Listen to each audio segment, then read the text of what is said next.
I'd like to call to order the Board of County Commissioners workshop for February 5th, 2026. We will go right into, actually, all my commissioners are present. And we'll go right into a public comment, and if there's any public comment, you can please stand.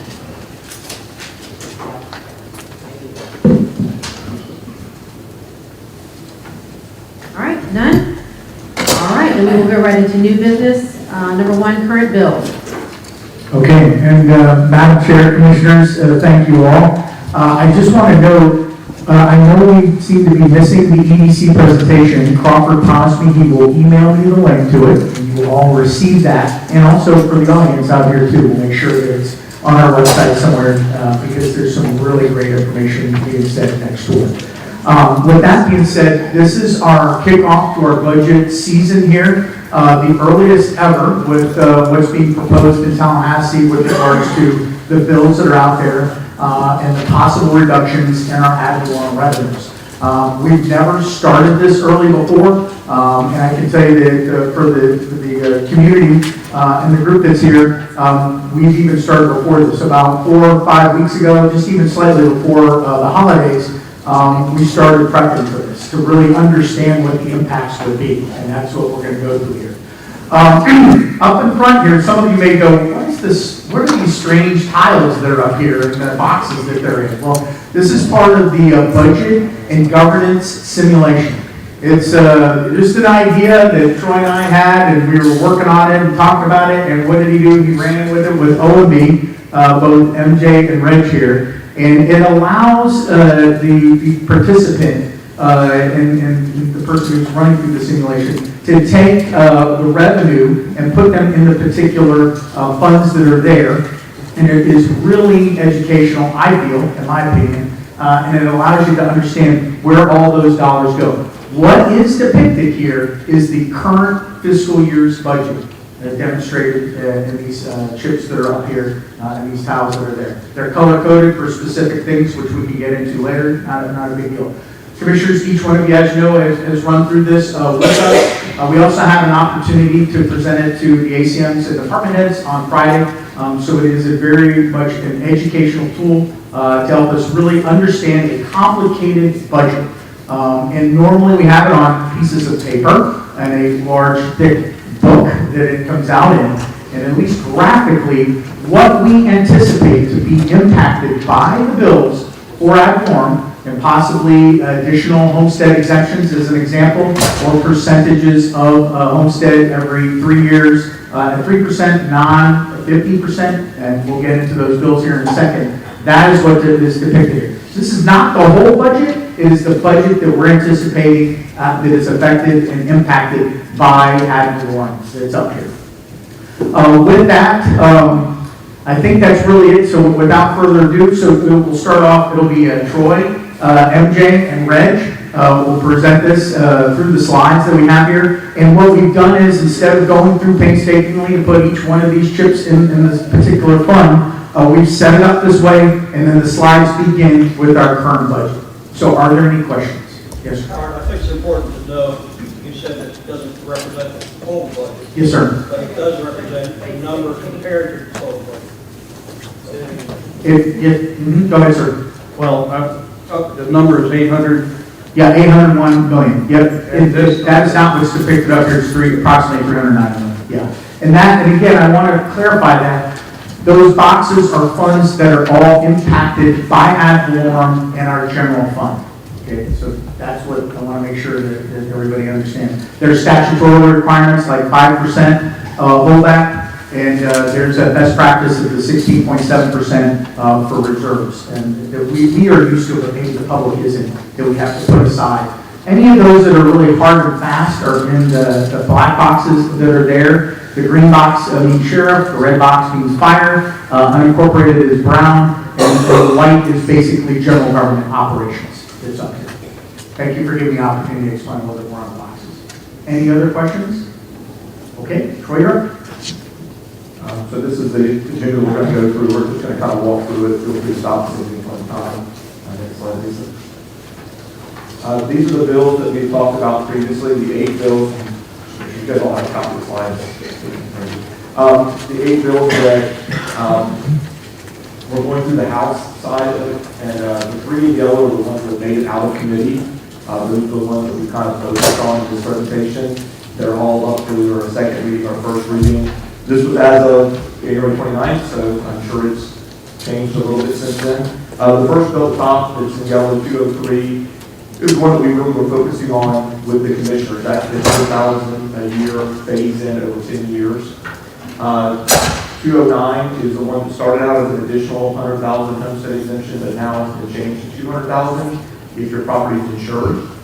And then 213 is the one that doesn't adjust your ad valorem currently, and what it does is adjust your growth of ad valorem. Instead of being 3%, the property going at 3% every year, that one is limited to 3% over 3 years, or for non-ad valorem, it's 15% over 3 years versus the 10% per year. So, number one, the 203 and 209 have an immediate impact if adopted in years, basically 2 years from now. 213 would be a slower impact because it's more of a keeps revenues from increasing as fast, but doesn't affect your current revenues. Do any of those bills have a collateral Senate conflict? Collateral bill? And I don't think any of the bills at this point in time have a Senate bill tied to us. So, None of them do. not that I'm aware of. Unless something's changed since the 29th. All right, any other questions before I move to? So the next several slides are really talking about some of the demographics of Clay County, so I think it helps set the tone of how we're funded and how we compare to our surrounding counties as far as population. So Clay County is the 25th largest county in the state of Florida. The 5 in yellow are the 5 above us. The 5 that are marked in green are the 5 that are immediately below us. And the reason the yellow is important and green is important is on the following slides to kind of show you where those counties are at. You box them in with yellow and green. So the next one. So you can see here, this one shows you the percentage of people living in the unincorporated area. So for us, basically 91% of the county is unincorporated. And you'll see the yellow and green kind of mixed around. I will point out Leon County is 32% unincorporated. And that's important to note as we go through the slides because there's other slides that compare us to Leon County as part of our funding. And it's very different when you're funded, when you're 91% unincorporated versus 32% unincorporated. Next slide. So the next one talks about your percent of value that's taxable. So after you take off homestead, you take off differentials, exemptions, as the note says at the bottom, what percentage of your real value is taxable? And so for Clay County, we're at 56.3%. Again, the green ones are the ones that are below us in population, and the yellow ones are the ones above us in population. So it kind of shows you where the 5 counties on either side of us kind of shake out as far as what percentage of value are they taxing. Next one. And this shows you from the property appraiser, this came from the property appraiser's annual report of 2024. It shows you the market value being $33 billion, and of that, we are taxing about $18 billion. So this reiterates that point of about 56% of our county value is being taxed at this current time. And that's important when you start talking increasing ad valorem, because you're going to take it off of that $18 billion in taxable value. Well, if we increase the homestead, we'll decrease the $18 billion. Did I say that better? Thank you, ma'am. Next slide. Per capita total property taxes. So this is all taxes levied, county, city, school district, and special districts, and it uses the total population to come up with the calculation. So as you can see here, Clay County, total tax value per capita is 47 out of 67 counties. So keep in mind that all the yellow and green are the ones that are right around us. So the only person around us that's less than us is Santa Rosa. And then if you go to the next slide, the next slide does total county revenue. So this is county government revenue coming in, and it's divided by county population. So this is what I said earlier, think about Leon County. Leon County is 62nd, they're right below us. But they're divided by total, they're taking the county budget divided by total county population. Their total, only 30% of the population is unincorporated, where we're providing that same per capita value to 90% of the county. So it's just, again, it's more data for you to realize that we are a financially conservative county. We are doing a lot with a little when we're 60 out of 66 counties. We've all in this competition as a county. Thanks, Troy. And also, this data is from Florida Tax Watch, correct? Correct, sir. Yes. And so there's, of course, as you all know, that's a lot more data in that book that breaks it down for every way. We just picked out a few that kind of illustrate where the county is sitting today. Commissioner Ranger. The other thing to note Is the red block, which is the statewide average. You can see that where the numbers really matter, we're usually below. In fact, I think we're always below the state average. Yes, sir. So at this point, I'm going to turn it over to Ann Dave. She's going to take you through the budget part of the slide.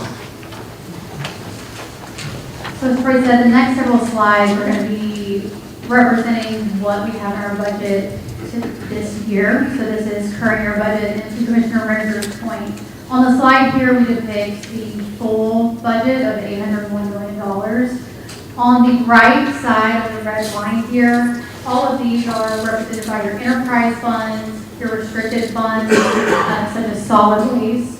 These funds we'll discuss at future workshops. What we're really going to be looking at today is what is affected, what is supported by ad valorem. So as some of these changes, that are coming down, what the ad valorem growth will be, this is really what is supported by ad valorem and what's going to be affected. So everything to the left of this line, the 309.8 is what we're going to be focused on today.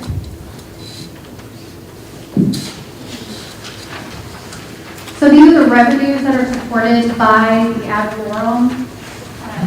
And so much like when we did our simulation, these are the representative ones on the front color like this. So you have your ad valorem, cash carry forward, grant, state funding, your reversions, and then we have our fees, taxes, and charges. The reason we have this circle here is because as we get into ways that may generate more revenue or a different type of revenue, as we see ad valorem changing in the future, this is something that board policy could affect. And Brett will talk more about that in some future slides. So then as we continue to drill down of what's supported by the ad valorem, this is really where these buckets are represented here on the table. So on the slide, so on the right side, and if you remember, we have our 6 buckets on one side and 6 buckets on the left, on the other side. We have our public safety, sheriff. We're going to be taking our 5% statutory right off the top. And so that's that statute 129, where we're budgeting 95% of our budget. So we're saying we're getting this amount in, but the law says we budget at the 95%. And a lot of questions came up of, well, when can we touch that 5%? How do we get that 5%? Where did it go? Well, last year, really what happens is that's what we're saying we're going to collect, but last year we actually collected at 96%. So that 5% turned to 1%. So that is why we budget in that type of way. So that also represents your reserves. So then on the left side of the red line, again, this is really where you're going to see most of where you have your discretion and where this is that operational budget of your $74 million. So kind of a question, but I think it's also important to note, that's pretty eye-opening that of the 5% that the commission statutorily has to hold back, we only collected 96%, leaving 1%. Would you say that's because of the service-based revenues that we collect, or in terms of gas tax, those things, or why is that? We're really talking about ad valorem here at this point. So to the point of red, we collected 96% of our ad valorem last year. So under ad valorem, we talked about, we started with about $172 million coming in ad valorem. We had a slide up that showed $167 million budgeted of ad valorem. So of that, it puts us at 5% aside. Well, of that 5% that we budgeted set aside, only 1% of it actually came in. You only collected 96% of the total funding. If that makes sense. And I can't tell you why people didn't pay their taxes, but it's really comes down to people not paying their taxes. So I guess my next question is what authority does the commission have to ensure that we are collecting 100%? Well, I think that goes back to statutory, what happens if you don't pay your taxes, and eventually, and the clerk's not available today, but, there's a process that goes through the clerk's office, and basically, that house can go for option or be taken off if you don't pay your taxes. So, we can get you more information, I'm sure Ray can provide more information about that process if you'd like.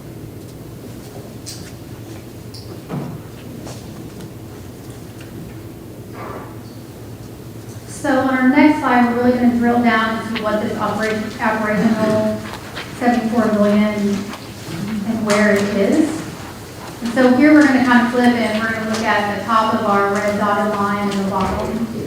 On the top of your red dotted line, these are really where your contractual agreements lie. Like your transfers, so that's one box, you're at 7,000,006. This is your transportation trust, alcoholic use, and on down there. The next is your projects, so these are your one-time maintenance and replacements. That's 7.5 million. Your other box, that's where we're representing 11 million. Anything in yellow in this box, actually you do not have discretion over. These are mandated things that we must pay, like your Medicaid, economic development. Anything in white, there is discretion from the board. Are these things that as we have these discussions on, changes coming up or what we're doing with that agro growth, these are some of the items that you do have discretion in. On the bottom, these are our COCO-based budgets, and COCO is your personal operating capital and other, and these really represent where personnel lie. So it's your facilities box, that's your building maintenance, grounds maintenance, and our capital projects team. Your quality of life at 9.7, that's our parks and recreation, animal services, libraries, and extension services is represented there. And then your general government, so that's us here at this table, at your table, the budget, grants, ambulance building, personnel, benefits, wellness, so everything that makes up that county government is in that general government box. And so it's really, as we start making these decisions, a lot of, yes. Did you want to finish your thought? Go ahead. I wanted to go back to the previous slide, if you will, MJ. I know that we budget to 95%. And if we're only collecting 96, to Troy's earlier point, there's only 1% that has been collected. So I wonder if tax assessments are due by the end of the first quarter, what would it take to adjust down to what we have collected so that we are operating at what came in instead of what we were projecting? That would be more direction if that's the direction of the board. Maybe do budget amendments throughout the year to adjust for revenues and revenues in, revenues out. That would really be a board decision about the policy that you want to take. The statute really sets that 5% for that purpose because you're never going to collect. So that's kind of the state's way of making sure you know that you're not going to collect 100%. But if the board said, hey, we need to adjust the budget as the year goes on, that's kind of that ongoing budget process that we do regularly. Does that answer your question? Brad, I think that what you're saying, it didn't work though, right? If the state says, hey, you guys budget at 95% and we collect at 96%, then that fail-safe of having 5% it wasn't successful under the current situation. So what I'm seeing is if we need to put away an additional 4%, right, just so that we can be in compliance, wouldn't it, for me, it would make more sense then that we would adjust once we do know what came in. Well, you're in compliance because the statute says to hold that 5% of estimated revenue. So it's really more of a board decision of how much do you want to have carried forward each year, really is where it comes down to in carry forward. So two things make it for carry forward, primarily. One is reserves, and one is whatever comes in above that 5% holdback. So in this case, 1%. So our reserve plus the 1% plus any money she didn't spend is what carries forward into the next year. So really, it would be a board decision of how much do you want to ensure that you have carrying forward. And I think that may be where you're going. Yes, ma'am.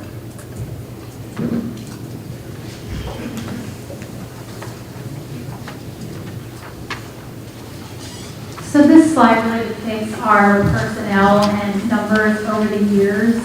So we started at a year of 2007, 2008, right at the peak of, employee numbers.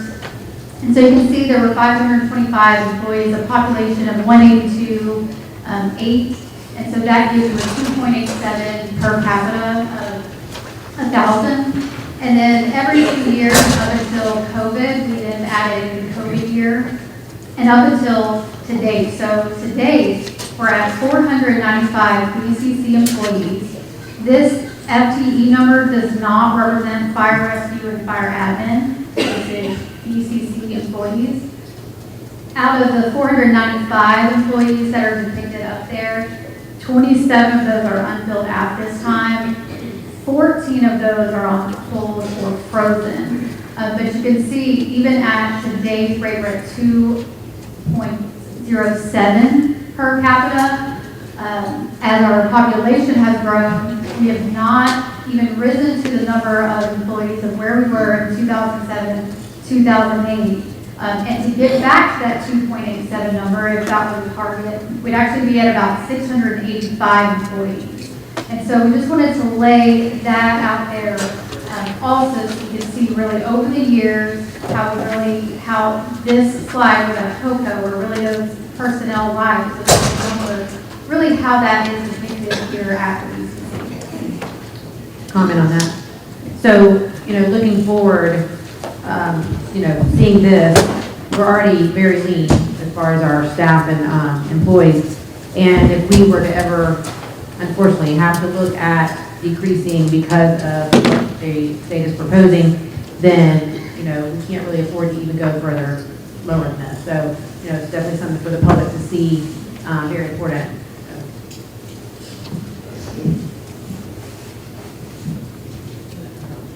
Yes.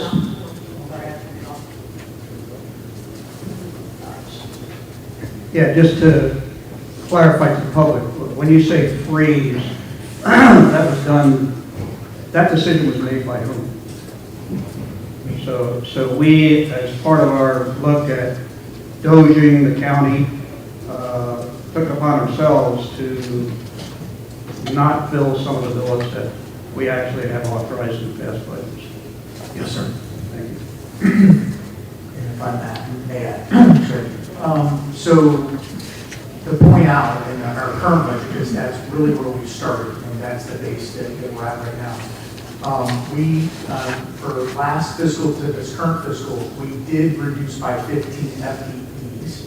We also readjusted any administrative positions, combined them in the CISC, and basically centralized that part of the county. And we also did centralized purchasing. So I also want to make that aware for the public. So we're constantly looking at our personnel, and we're looking at the service provided and to make sure we're at the right number. And I think that's really, it's from TaxWatch, you can see why we're at on those numbers. Because we really do more with a very little as compared to surrounding counties that are out there. I will hold these 14 unless directed in some way until we're completed through this budget cycle. I don't see a need right this minute to unfreeze any of those 14. If I do, moving forward with this, my contract would be that I would let you know that I would need to do that. But the common rule of thumb would be that each of those FTEs is $100,000. So that does represent a savings right now of $1.4 million. So when we heard that this was going on in Tallahassee and that there would be lack of a revenue stream 2 fiscal years from now, I considered it to be a tsunami, right? One, where the ocean is calm, like a big wave is coming. So again, why we did this budget shop early and why am I holding these 14 there? Because the tsunami is coming. Until something different happens, if a bill does come through and that, and these follow-up budget meetings that we have, Fisher, we'll take a look at it and adjust accordingly. But that is my contract, is to try to, as soon as possible, to save money.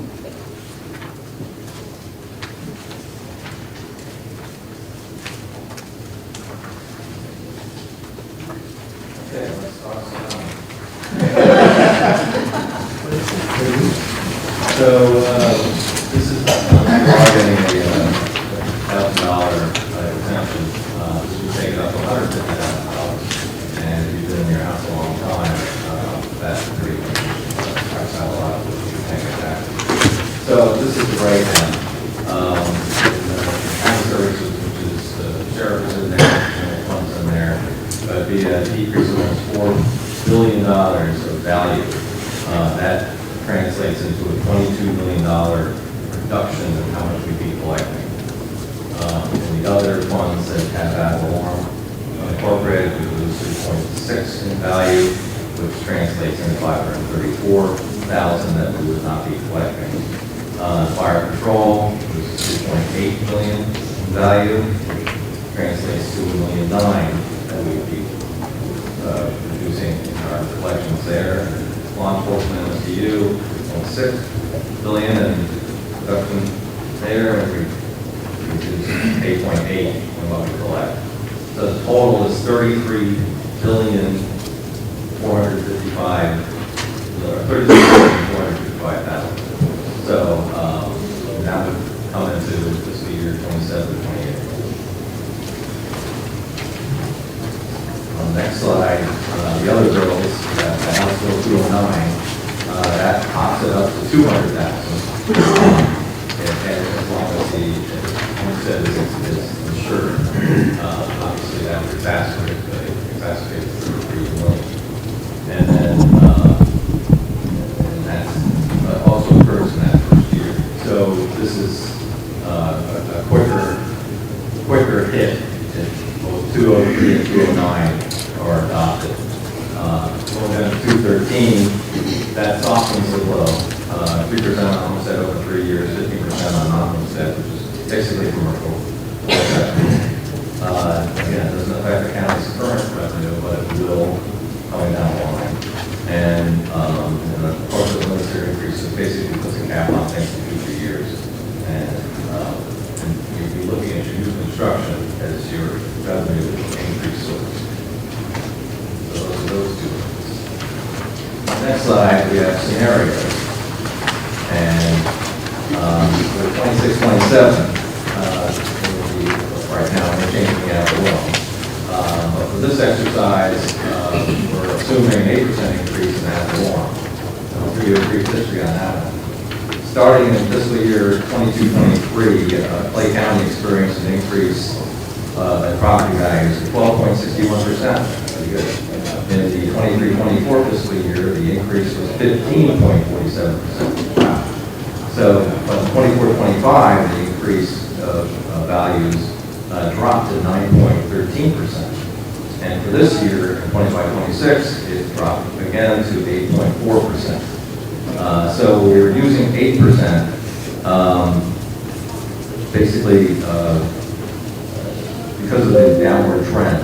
But Clay County is still experiencing growth, about 2,000 residential units annually, and commercial development will follow. So 8% is optimistic, but at the same time realistic considering the growth. So we want 8% on that. So 26-27, that would generate 13.4 million on top of what we're collecting now. In the law enforcement MSDU would be 3.5 million. In the fire MSDU would be 800,000. In the unincorporated MSDU would be 200,000. And then the general fund or countywide would be 8.9 million. But then we jump to 27-28, and House Bill 203 is implemented. We were anticipating maybe a 4% increase in ad valorem, very conservative. That would bring in about 7.2 million. But on top of that, we have a reduction of that 33.4 million coming in, that's the tsunami, And that would be a loss of 26.2 million. That, right there, we have to reduce.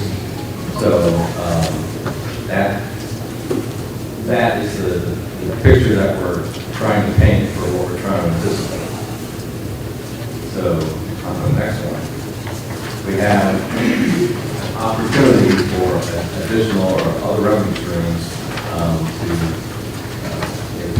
soften the loss in the ad valorem. If you could go with the utility tax, right now the county's at 4% collection, you can increase that to 10%, that would bring in about $6.5 million of additional revenue. We could implement a stormwater fees, and that would bring in about $5 million right now, about $2.2 to $3 million in current costs would be covered that with stormwater projects, and then other things that we use, the transportation trust as far as road maintenance. We can increase fees in parks, Camp Chowder, Fairgrounds, Gun Range, and Regional Park. Go library or animal services. Right now, I believe they're offering archery out at the gun range, charging for that. Library services, they have programs and classes that they offer to the public. They don't charge for those. And animal services, there's licenses that we charge for. So there's some things out there that we could charge a fee to, other counties do. Clay County does not. Or we could move to a fee-based system, essentially user fees. So again, stormwater, fire control, EMS, road improvements usually ties to tolls. But based on the type of property you have, or uses of it, you could have a fee on those. So now that you've enjoyed my part of the presentation, your reward is to receive a handout from Troy to explore graduated increases in costs. Brad, on this next handout, is it what would happen in future years? Okay, so so let's just say that we were able to find 20-something million. The next year was even worse, wasn't it? Am I remembering on? Yes, you sustain it that level. Right, I mean, that was the. So the first year, so say you go to $300,000 limit, it says right now, the first year you take $100,000 off. So you're gonna have that value reduction. So you're gonna lose that every year going forward. Then you're gonna lose another $100,000 next year. So while it may not be another 33 million, it may be another 16 million. Yes, you're gonna get a little growth, but your growth is not gonna make up for the continuing loss. And really for Clay County, your focus would be you would lose most of your ad valorem homestead revenue in the first 3 years, because those homes in Clay County probably not valued over $500,000. So if you already got exemption, you would take $300,000 off in the first 3 years. Whereas if you have a $5 million home down in Miami, okay, $100,000 for 10 years means 9 years, you need $900,000 off their value. So it's very different in a county like Clay County than it is in a county like Miami. My point is, would be, if we were even able to find a way to make the first year work, after that, we're still going to be getting more control because of that. You're still going to lose revenue every year. Yes. Oh, right. Big time.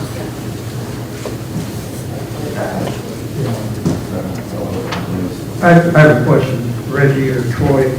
We list the, well, let me back up. Due to the fact that we're a charter county, we're allowed to attach a fee to electric, water, and gas, and things as such.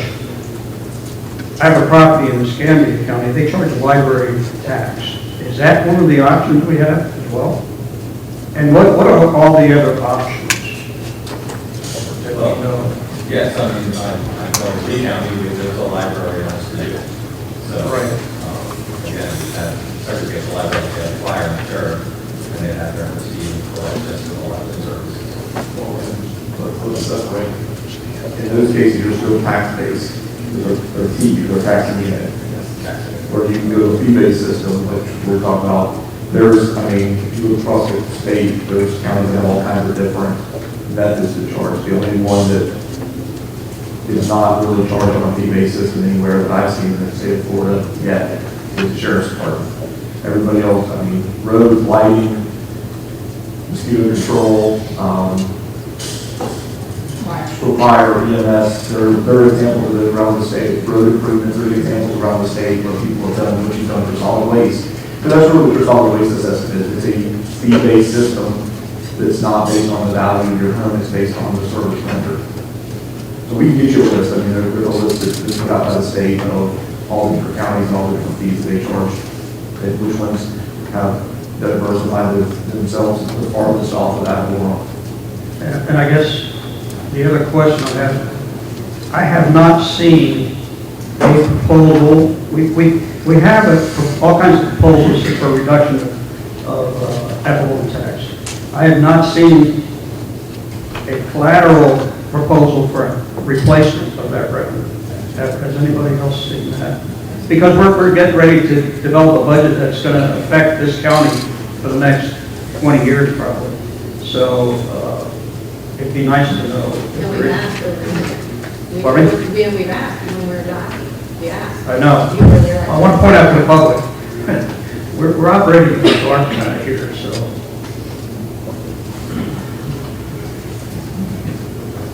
Since you mentioned tsunami, just one quick question. You know, I think our mill is at 8.2, right? 8.8. 8.6. And a 0.2 for conservation. Right. 8.6, correct? Technically, it's 8.8 is conservation, 8.6 is what you leverage for everything non-conservation. Got it. Total though, it's at 8.6 and. Total is at 8.8. Okay, got it. 8.8 total. The max is 10, correct?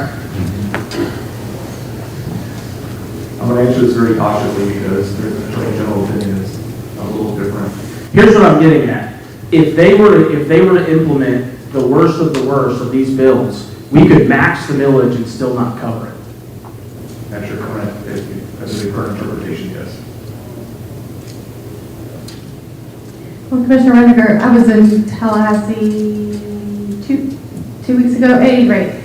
I listened to all of the testimony when HB 203 was being debated on the Ways and Means Committee floor. The intention is to remove.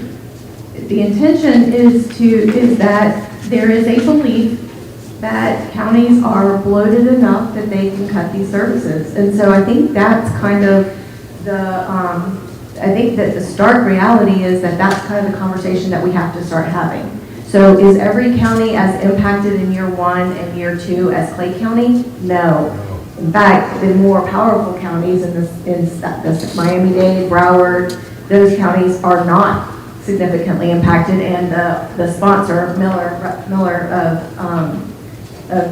HB 203, somebody asked something about cutting services, and she said, well, my county started picking up garbage twice a week, and I just think it's atrocious. Like, nobody has that need for service.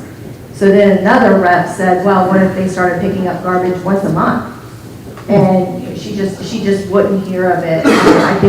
There are a lot of things that are funded out of ad valorem that they require us to do in Tallahassee, and they're not conversations about reducing any of that. So I think that one of the things that is important about having this workshop, and I am so thankful to see so many of the public here to listen to this conversation, is about voter education. So I would love to pay less on my property taxes, but I want to know what I'm giving up for that. And I think the important thing to see is that the flexibility that we have as a county government is that $78 million. And if I understand it correctly, about half of that is personnel.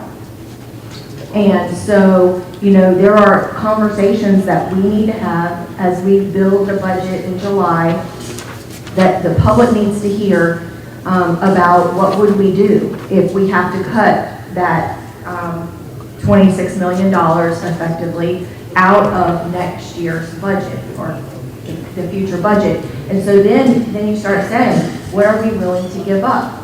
Are we willing to, right now I think in the north part of the county, this is not true in the south part in my district, but in the rest of your 4 districts, rights of way are mowed every 3 weeks.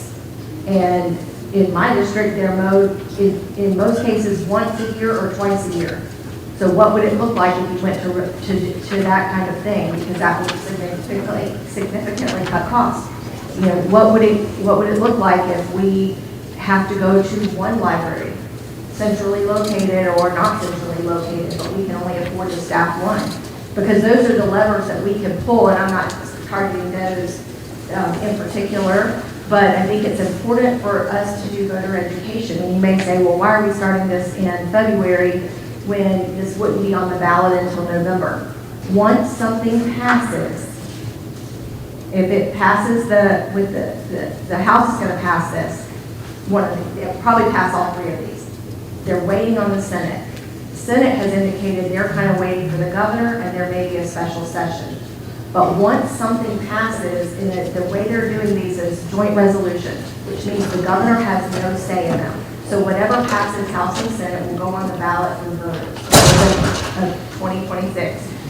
Once it passes that House and Senate and gets sent to the supervisors of elections, we're not supposed to advocate either way. Now, when people ask questions, we can answer questions. And so we have to be really careful that we're not advocating. And I'm not advocating either way. I'm simply, when I talk to groups, and I hope that you are too, and that's what we want to do today, is what would it mean? What would bubbling in that box to eliminate that part of property taxes mean for services? The other thing that I wanted to say before we move on, Troy, is that I think that this commission has really done a lot in the past 5 years that I've been a commissioner and share the time with two other commissioners.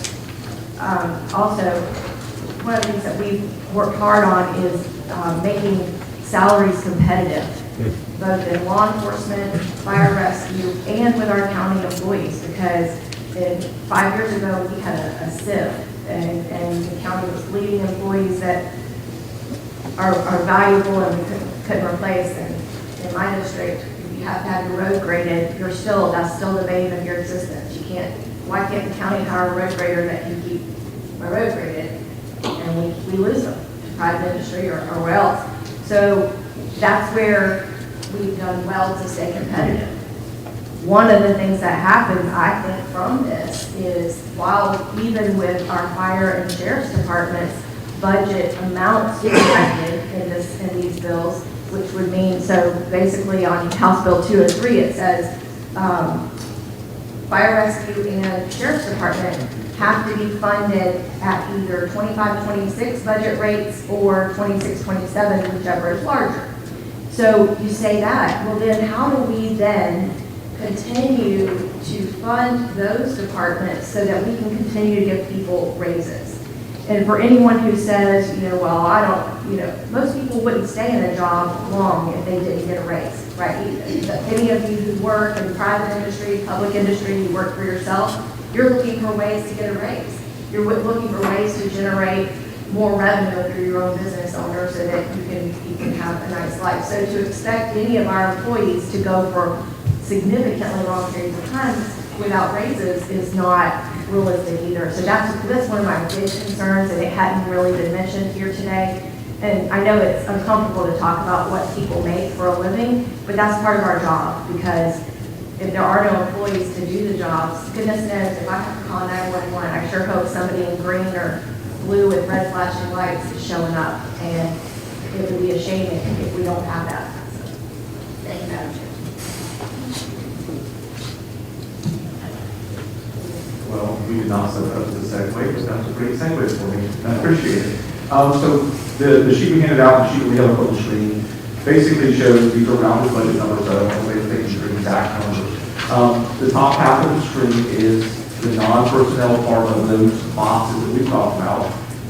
And what we did is kind of made it easy to go along the line and say, if you increase those budgets or decrease those budgets by that percentage, then that's the effect. So, for example, if you go down to transfers, line 11 on the spreadsheet on the screen, currently, in this case, we have 4.4 million, there's a little bit more than that, and you said I'm going to decrease it by 4%, that's $176,000 decrease. Or if you increase it by 4%, it's $176,000. If you go to the bottom section, that is personnel. So to your point now, if you said you're going to give a 1% COLA, with 1% COLA, cost of living, step increase, whatever you want to call it, Don't forget, behind that, we have FRS, which gets increased by the same amount or more by the state, and we have health insurance and everything else that goes with having an employee.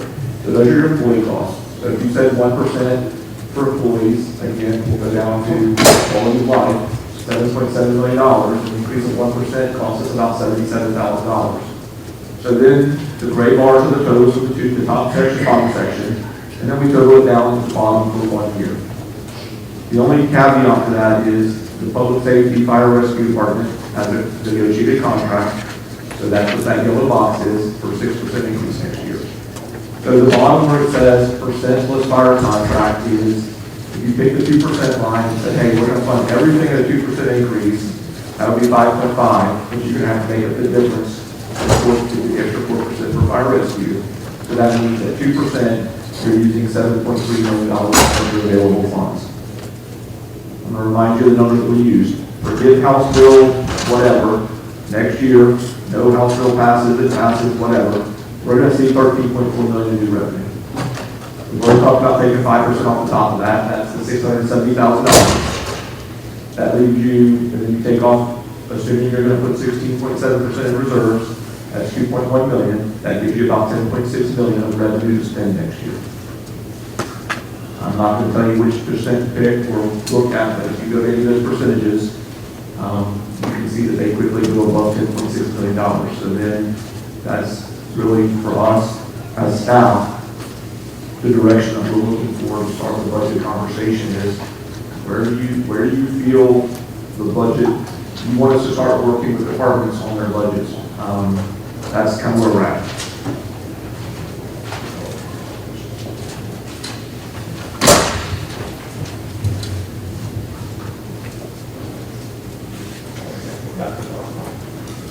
Why is doing that? It is pretty complicated. When you look at this sheet here, are there any questions with what Troy just briefed you on that?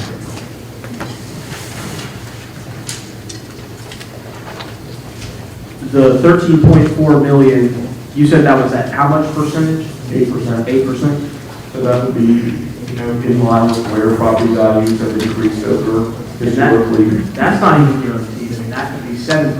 It could be 6%. I will not share the number that was given to me, because it's very early, very conservative, but I can tell you that 8% was a lot higher than what the number that the property appraiser provided to me. Yeah. But it's in line with that. It's in line with last year. It's in line with what the trend's been over the last couple of years. Declining trend.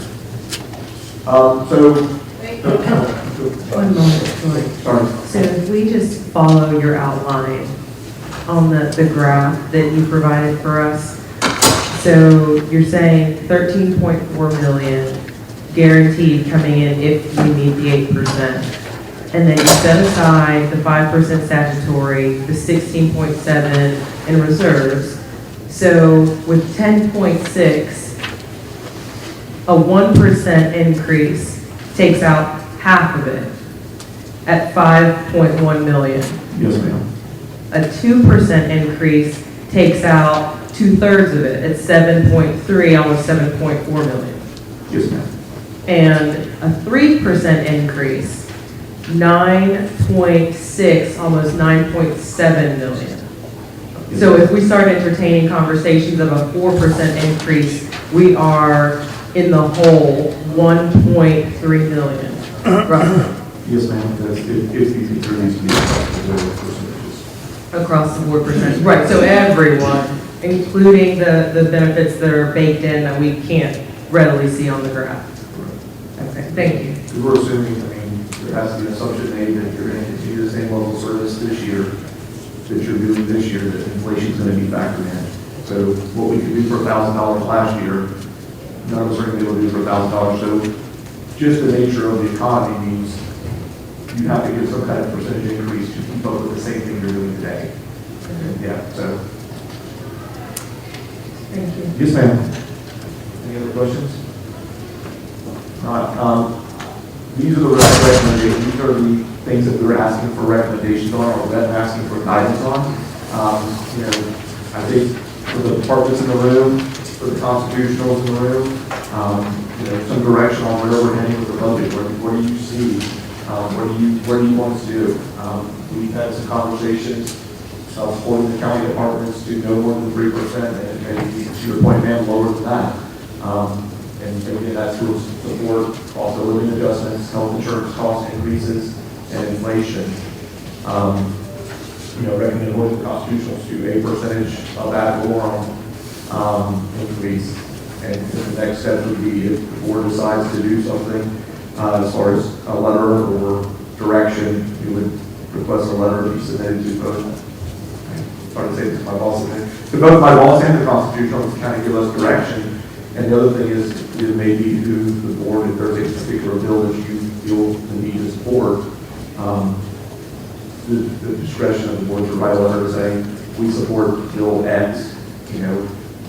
From a staff perspective, we kind of told you that it's the lesser for us. If a bill's going to get passed, that's the one that we would prefer to see because it has less impact immediately. So I think that's where we're at from a staff perspective. So when we looked at the objective of having this meeting, one was educational, two was to really take a look at what direction we need to go into. And most importantly, if these next steps are agreed upon, we did have a rough draft of a memo that we could send out. But we felt like it was maybe an open discussion if there were other concerns that the board had, excuse me, or other questions that maybe we didn't anticipate on this. It was, this took a lot of time to get to this point right now. Ultimately, we're just looking for guidance. This is a different way that we've ever prepared for the budget in years in the past, from many, many years in the past. So it really got us in a good spot here to get to the simulation, to put the slides together, and maybe get some early on direction from the board. So are there any questions, concerns, or general comments that you'd like to make to us? I just have a couple general comments. I'm going to reserve them to the end, and it may play into a letter as such. All the 3 or 9 or 8 House bills are headed toward elimination of the property tax. And quite honestly, it's nice to know, or it's good to know that 50 out of 50 states have property tax. And I guarantee you, all 50 states, nobody likes property tax, but nobody's figured out a better way. So I'm not sure we have figured out a better way. The other thing is, this is a big system, and we've been working, the big we, state legislature, commissions, this commission, as well as commissions before us, have worked to mitigate property tax implementation. VA disability, 100% disabled. That goes away. Save our homes. That goes away. Financially disadvantaged goes away. And we're going to have to replace it with something else. And what we're talking about, something else, I think is fees. Nonprofits don't pay property tax. They do pay fees. So we're going to shift the burden. We have to shift the burden because you have to pay the streets. There are just some services that have to remain. And if you eliminate all property tax, you have to have an alternate on the revenue source. So I think it's important to know that we've done a lot. We, the big we, have done a lot to mitigate property tax. And to eliminate them, we're gonna throw out the baby with the bathwater, I think. So I don't know that I agree with any of the proposals that I recommend we pass this House bill or whatever. I really, because it's elimination of property taxes, and I don't know that we can survive elimination of property without an alternate revenue source. And I'll tell you, what I see in the future is something worse than we have now.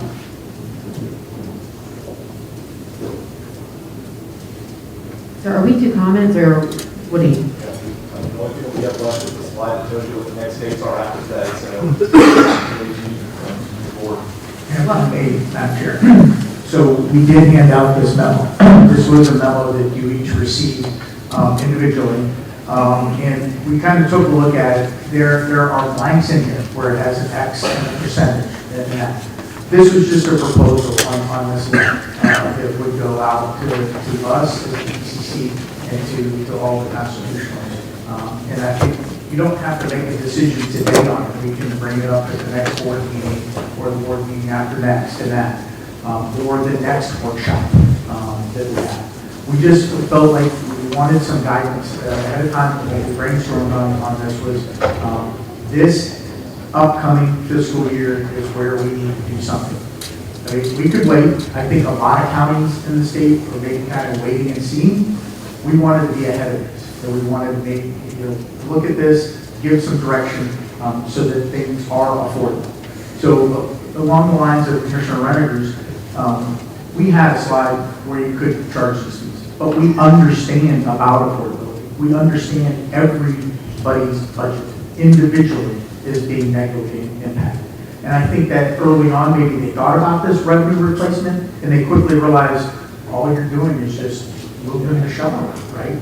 So by all means, when we look at it, we're looking at every option that's out there, but most importantly, we understand that it's going to be cutting. It's going to be cutting these types of services is the bottom line. Because if you just replace it with another fee, then what was the true relief that was on it?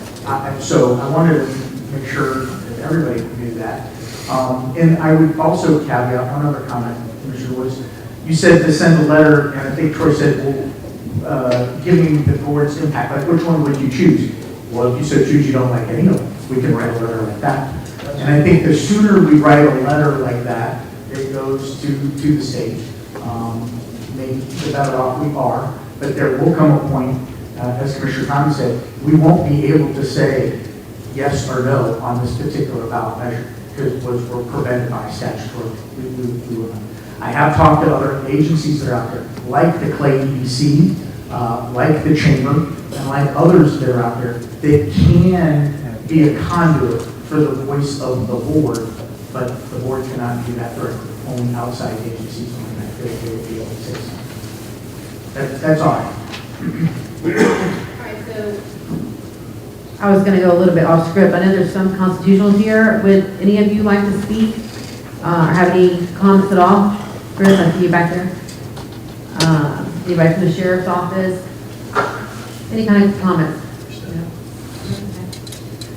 Well,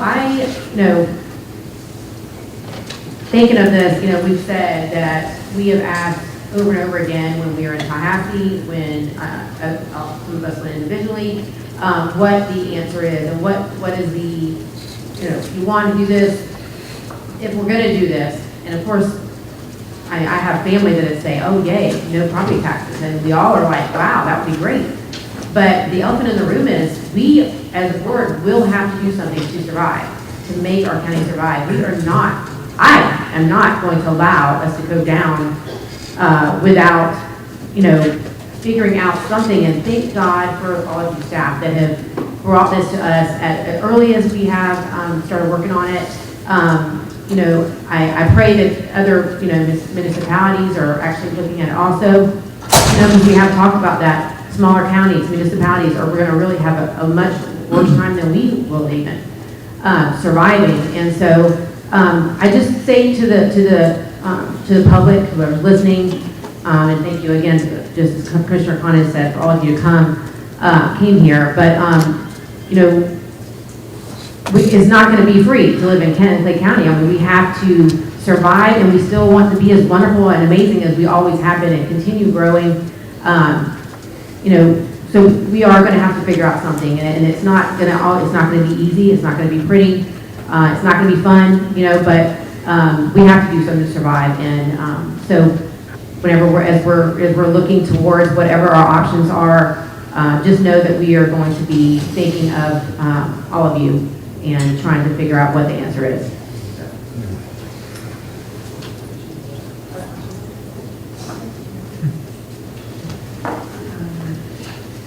First and foremost, thank you to staff at the direction of the county manager for putting this together and informing not only the public, but just making plain with all of us in the room, because I know that there have been siloed conversations about what we're facing. So hats off to you for this presentation and organizing this. Second, I want to thank everybody in the room for being here today. Just a polite nudge. If you have not, well, can I show of hands, how many are not county staff in the room? Okay, so a nice group, not county staff.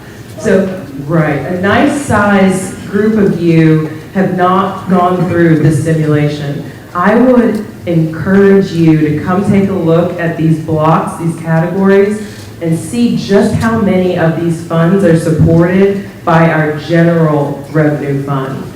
To see how many of these categories are subsidized by the general fund. It's one thing to see numbers on a sheet of paper. It's completely different to see how it gets allocated. And I can tell you that one commissioner found that this was more educational to see it this way. And that was very, and I'm sure it sounds like I'm not the only one. So I do appreciate staff putting this together and making it tangible even to see how our dollars and cents are spent. And like my counterparts have said, we are bracing for impact. I was among the group that did go to Tallahassee a couple weeks ago, and I'm frustrated to share that there isn't more information than what we have presented. And if there were, we would be talking about it, right? Because at this point, we are at a great disadvantage speaking about things that will have a significant impact on quality of life here in Clay County. And who knows, 3 months from now, it'd be a completely different conversation. It is frustrating to be in the dark with such major topics and major impacts pending. So we're going to continue those conversations. I know the board is going to be in Tallahassee in a couple weeks. Hopefully that means that there's news to share after that meeting, those meetings. But thanks for coming along the ride, and hopefully we can get something meaningful in the next several weeks. Okay, I'm going off script again. So, MJ, sorry if this gets to you. I think people in the audience, people listening, looking, still don't know what that means. Would you mind going over there and maybe you're Rich, and kind of walking through it a tiny bit? I'm sorry to do that to you. But I think it's just like Commissioner Pierce just said, it just really helps you figure it out. Like, there's so much of this non-discretionary that we can't even touch. So whenever we hear from the public, we have so much money. I've heard that so many times. We have so much money in our budget. I mean, it's an $800 million budget. Why don't you have money to go do this and that? And why can't we have better garbage collection and the county pay for it? And, well, you're going to see why. I mean, we have a very lean budget. We don't operate with extra money. So thank y'all for doing that, because and I know you had it kind of set up to where it wasn't, when we actually came into our meetings, we had to move them around and try to figure out where we're going to put money. And it was really just a neat drill, but you have it kind of set up so it's not going to be that hard. Absolutely. So the components of the simulation are our chips and our boxes. So our chips are all representative of the fund that we're using. And like we were talking about in our slide, we're really focusing on what is ad valorem supported. So we're using our general fund, law enforcement MSTU, fire MSTU, and our unincorporated MSTU. So the component with the chips is any color on the back. It actually represents what fund that is and shows how much is represented. And then on the front of the chips is actually how the revenue is sourced into the county. So we have our ad valorem, so it's the white. We have our cash carry forward, presented by orange, how our interest comes in by blue, and so on. And so then what we did is we had all of our chips separated by what was in the general fund, what was in the law enforcement MSTU, what was in the fire MSTU, and what was in our unincorporated MSTU. And our first box was our statutory 5% holdback. And so right off the front, we had to take that as our first part of our scenario and put that in our first box. So right off, if that represents our 5%. Then our second box, our black box, it shows what our reserves are. So in the general fund, the board has made that decision of the 16.7%, and then for the general fund, and then the other funds also have to put in their level of reserves. Then what we did is we went through and where our sheriff was funded, our fire was funded, our unincorporated MSTU was funded, so those were our MSTU funds. So any of the green chips on the back that were left had to go into the law enforcement MSTU. Once those chips were in there, whatever was left over had to be supported by the general fund. Yeah, those numbers here. Yeah. So like 60% from the general fund to make sure that we have fully funded for that the sheriff's department. Same with fire. So they have their 25-75 split. So first, we're going to take our red chips, put those into the box to fund the 25%. If there was any lacking, we would supplement that from the general fund. And so then we went on, and these are our boxes that really show where that discretionary is. I can't see them. And so it really just funds the other parts. You want to take this one? That's the stuff to the left of that red line up there. Thank you. I got the slide in the back. Thank you. And so to this slide here, to this side, that's what really is represented here.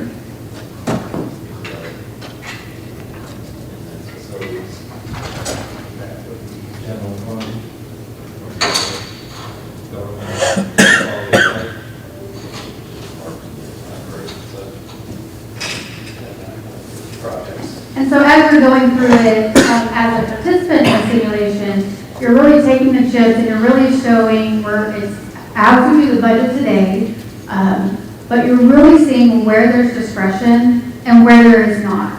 And so that's really where you see at the end, really where those moving parts work. So let's say, so we get to the end and we said, okay, well, we're, next couple years, if when they take away property taxes, we're going to have to figure out where to take it from if we don't find another way to get money. So, we look at facilities, and so that was one where like, okay, well, we have to actually be able to pay the power bills and the electric, and, those are things, places.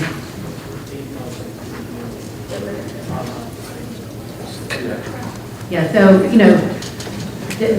how would you pick and choose? I mean, we need all of these services. Everything is important to the people that live here, that live in this county. So I think it's just interesting to see if we would actually have to take from all of these different areas to be able to find the money if we don't have another way. Yep, and even more specifically, the general fund. So where you're looking at where the chips represent here, where they have the black back that's represented in the general fund, that's where you're going to have to go and find from these boxes that money to. Which is, it's important to understand that while this is a simulation, those tiles represent people who live in this community. They represent people that work for the county, and they represent levels of service. So whether we move the tiles or not, that's, you're eliminating the ability to do things. Well, I think to your point, to the sheriff's point, of that 74 million, you had to cut 30 million from that, which is really what you're talking about. If you're going to continue funding public safety to 30 million, and we should round numbers, 30 million out of that 74 would be what you would have to cut if the bill's implemented in 2 years.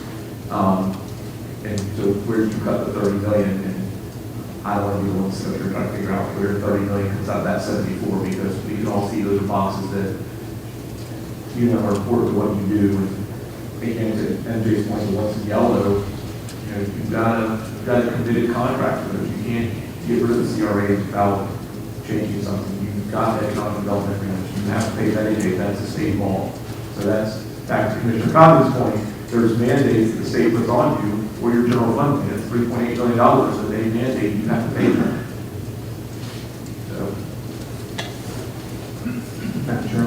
comments if you're good with that. I don't want to regurgitate things that have been said by all five of us, but a couple things is I do agree with the idea that as the ball continues to move down the court with the bills, we should take a stance in terms of what we believe is best, and or if we believe none of them are best. I think that is important for the legislature to know where we stand, especially where they are our delegation. And I think they do. They understand that we're caught in the middle. We're not a fiscally constrained county, but we're also not large enough to absorb an impact. They know that. But it's going to be important for us to continue the conversation. For me personally, it's about protecting the blocking and tackling that I want for our community, for my family, for my children, public safety, navigable roads, and then you start really having to pick and choose, and I think we're going to definitely have to do that at some capacity, but protecting the Clay County that we've all loved and continue to love is definitely going to be a priority that, we'll all work together to solve. So, but thank you so much to all the public that came out. This is, it's very good. You'll see a lot of things on social media, but they don't post this on social media. So when you come in person, you can see the facts, you can ask the questions. If you ever get a chance to actually see the budget like this, echoing Commissioner Compere, it's awesome. I mean, it's going to be a very valuable tool for commissioners for years to come. So great job on that. And then the last thing, just thank you so much to staff. On top of the day-to-day duties that our staff does with resident services and just the growth that we have going on, all of this stuff is extra. And I know you're home late at night, probably 8 o'clock on the laptop, working on the budget workshop for the next day and those types of things. So that doesn't go unnoticed, and we appreciate your hard work, and I look forward to our future budget workshops. Madam Chair, I won't reiterate my comments from before, but I do want to thank staff for the work, and I call and ask a ton of questions. I ask for things extra, and so I appreciate all of that. I was just going to ask if, since we are 45 minutes ahead of when the workshop is going to end, if we might be able to see if the public had any additional questions or comments. Since we had public comment before, they may not have even known what to maybe ask, but if you don't want to, it's certainly your meeting. I'm just curious about that. Thank you. Very good. Before we do that, I did want to say, I think it's very important to say, we know this is in the middle of the day. We know it's hard for anyone to get here, especially if you work. We do know that. We do. I just wanted to say that kind of elephant in the room, because I hear it regularly, and of course it would be great for us to be able to do all of our meetings late enough, but our staff has to be here at the meetings, and so for them to be there till 9, 10, 11 o'clock at night, it would be hard. Again, just like Commissioner Scrimo said, to have the rest of their job also to do. So anyways, and it is going to be on YouTube, and is it being streamed right now also. And we are always available, okay? Always, all of us. I'm sure I can speak for them. We are always available to have meetings, to hear, answer emails. And by the way, we do that 24 hours a day, 7 days a week. We are available. We are on call pretty much. So we all take it very seriously, and I'm sure, again, I can speak for them on that. So do we have any public comment of anyone that would like to say something else? Glad to have Rich here today. Yes, I'm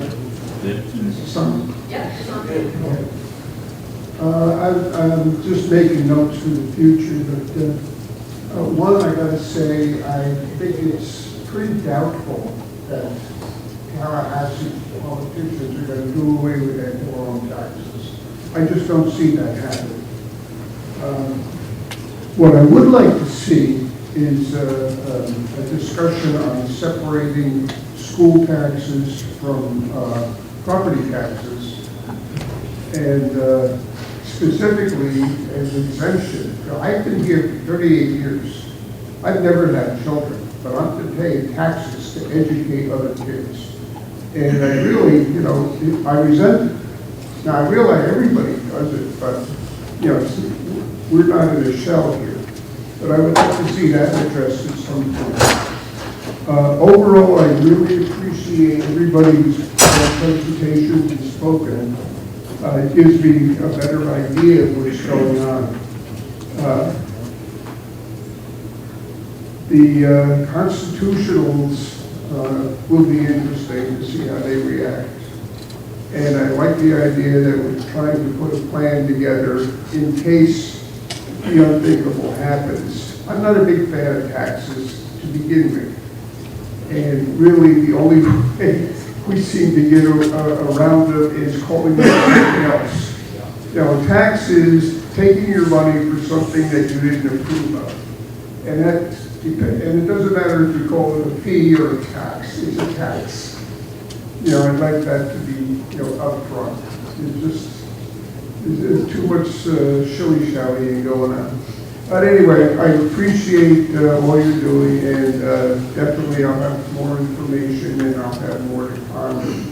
Right now, I'm really thrilled being someone who loves puzzles, where I'm going to get to sit down and try to figure out an alternative to the taxation we deal with already. So, thank you. Maybe I can help you with school tax. And I've struggled with this myself, although I have kids.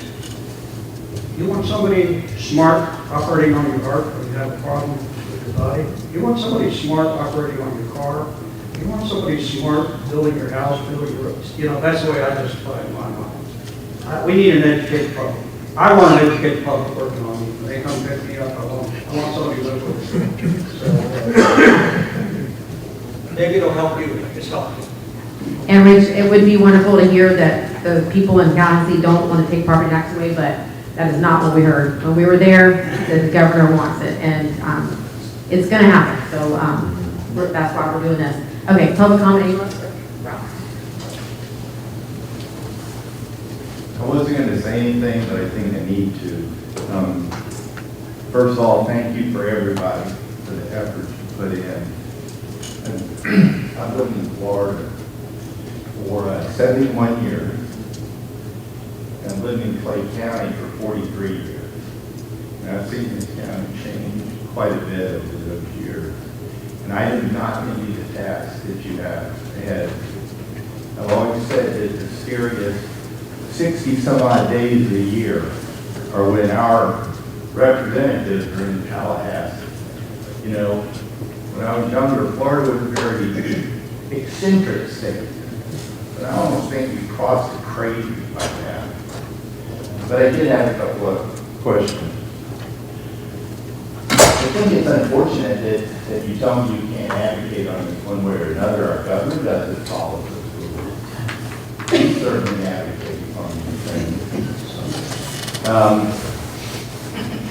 I was curious, it wasn't real clear, and you can answer this when I'm done, if these property tax reductions were in lieu of what we have today, like exemptions and all, or are they in addition to what we already do?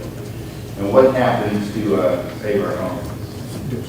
The only other comment I wanted to make, yes, nobody likes to pay taxes, but I think Florida is already ranked as fairly low tax state.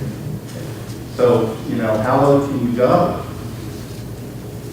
And I often have a discussion with people, and anyone you talk to will tell you, no, I don't like paying taxes, the government wastes our money, blah, blah, blah. And I was asking one question. Tell me what service that the government provides for you that you would be willing to do without.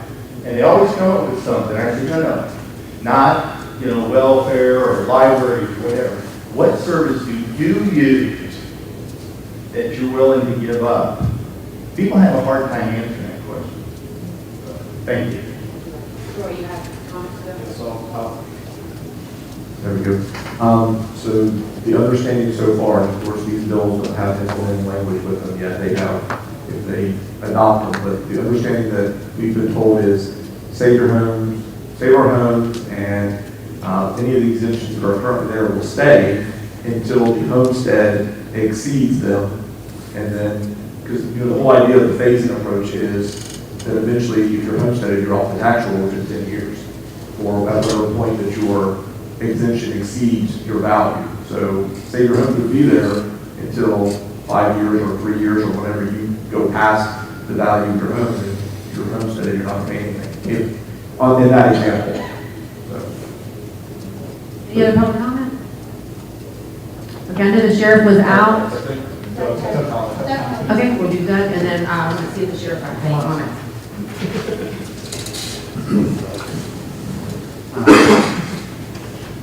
Applaud you for going through this. This is, I haven't done this, maybe not this dramatic case years and years ago. What also kind of spooks me is, because I've never seen an unprecedented attack on local governments as we see.